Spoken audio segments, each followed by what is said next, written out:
And it's got stuff we have under contract and where it is in its process. And then what I consider like hot leads, not just anything that's come in, but like the stuff that we're really actually working on, it has that on there and then where it is and what its next step needs to be. So what that does is I can look at Adam and say, okay, where's that? And he can look at me and go, okay, well, where's that? Yeah. And then we can kind of have a conversation from there to help us focus in on what the next things are to generate revenue. And then I handle all of our books. So I'll usually give them a heads up like, hey, here's the runway we've got.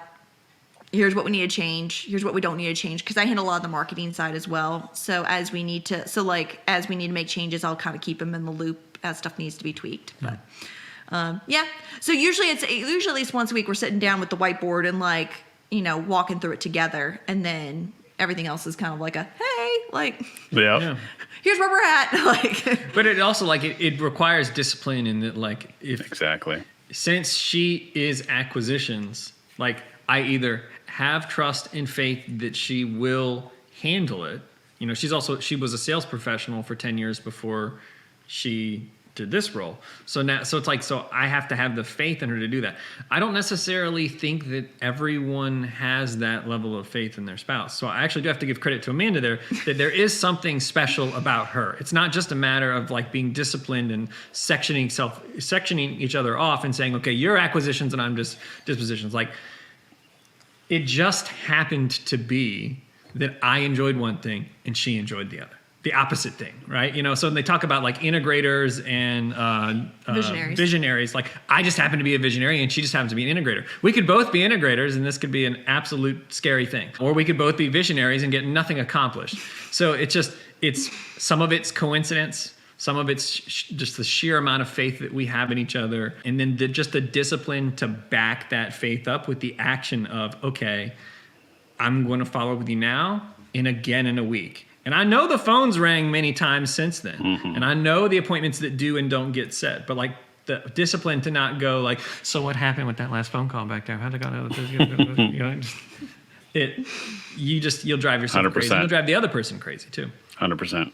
No, that's awesome, and it's not. I mean, it's a gift. Something that I think we all wake up.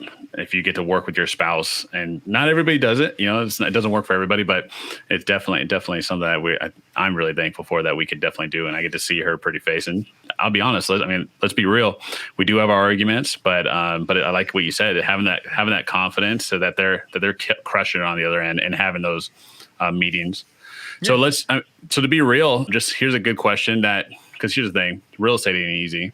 Real estate's a struggle. We all go through our ups and downs. Deals fall out. We weren't able to provide the best value to our customers. So what, at this moment, do you think you guys are struggling with in your business, and how are you guys approaching it to get better? I wouldn't necessarily say that we have any particular major struggle right now.